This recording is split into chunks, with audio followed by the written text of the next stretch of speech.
இறையேசுவில் அன்பிற்குரிய சகோதர சகோதரிகளே, திருவூழியம் அறிவோம் என்ற இந்த பகுதியில் இன்று நாம் தியானிக்கப் போவது அரசர்கள் 2ஆம் நூல் பற்றி. இந்த நூலின் பின்னணி: அரசர்கள் 2ஆம் நூல் கிமு 850 முதல் 586 வரை நடைபெற்ற நிகழ்வுகளை, அதாவது அரசர்கள் முதல் நூல் முடிந்த இடத்திலிருந்து பிளவுபட்ட யூதா மற்றும் இஸ்ரவேல் அரசுகளின் இறுதி வரலாற்றை எடுத்துரைக்கின்றது. இந்த வரலாற்றின் நடுவில் தேவன் தம் மக்களை எச்சரிக்கவும் திரும்ப அழைக்கவும் இறைவாக்கினர்களை அனுப்பினார் என்பதாகும். நூலின் பிரிவு: இந்த நூல் 2 பிரிவுகளாக பிரிக்கப்படுகின்றது. பிரிவு 1, பிளவுபட்ட தேசம், அதிகாரங்கள் 1 முதல் 17. இந்த பகுதியில் இறைவாக்கினர் எலிசாவின் பணி முக்கிய இடம் பெறுகின்றது. இறைவாக்கினர் எலிசாவின் அற்புதங்கள் இஸ்ரவேல் வீழ்ச்சிக்கு முன் தேவன் இன்றும் தம் மக்களை கைவிடவில்லை என்பதை வெளிப்படுத்துகின்றன. ஆனால் அரசர்களும் மக்களும் தேவனுடைய எச்சரிக்கையை அலட்சியம் செய்கின்றார்கள். அதன் விளைவாக சமாரியா வீழ்ச்சி அடைகின்றது. கிமு 722 இஸ்ரவேல் மக்கள் அசிரியாவுக்கு சிறைக்கு கொண்டு செல்லப்படுகின்றார்கள் என்பதாகும். இப்பகுதி நமக்கு கற்பிக்கும் பாடம்: தேவனுடைய எச்சரிக்கையை புறக்கணித்தால் வீழ்ச்சியை தவிர்க்க முடியாது என்பதாகும். பிரிவு 2, யூத அரசு, அதிகாரங்கள் 18 முதல் 25 முடிய. இந்த பகுதியில் நாம் 2 நல்ல அரசர்களை பற்றி பார்க்கின்றோம்.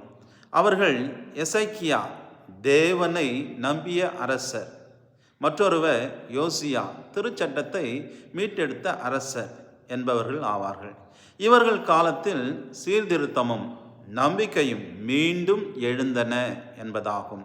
ஆனால் அடுத்து வந்த அரசர்கள் தேவனுடைய வழிகளை விட்டு விலகுகின்றார்கள். அதன் விளைவாக எருசலேம் வீழ்ச்சியடைகின்றது. கிமு 586 ஆலயம் அழிக்கப்படுகின்றது.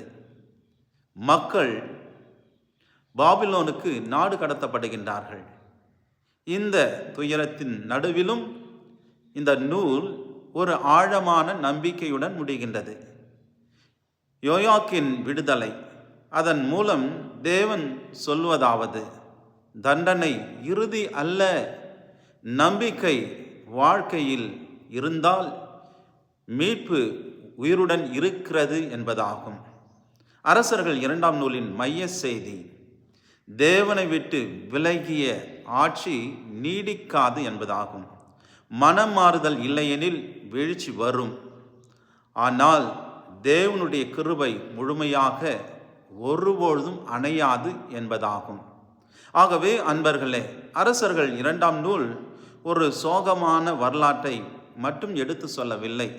அது நமக்கு ஒரு எச்சரிக்கையும் மனமாறுதலுக்கான அழைப்பும் நம்பிக்கையும் ஆகும் என்பதை உணர்ந்து, இன்றும் தேவன் நம் குரலை கேட்க தயாராக இருக்கின்றார் என்பதை நம்பிக்கையோடு விசுவசித்து, தேவன் விடுக்கும் எச்சரிக்கையை கேட்டு நாம் மனம் திரும்பி அவரிடம் திரும்பி வந்தோம் என்றால் கண்டிப்பாக நம்மை எல்லா விதமான அடிமைத்தனத்திலிருந்து இறைவன் மீட்பார் என்பதாகும். ஆகவே மீண்டும் நாம் விவிலியம் அறிவோம் என்ற பகுதியில் சந்திப்போம். அதுவரை இறைவனுடைய ஆசீர்வாதத்தோடு இருப்போம். எல்லாம் வல்ல அன்பு இறைவன், தந்தை, மகன், தூய ஆவியார் உங்களை ஆசீர்வதிப்பாராக.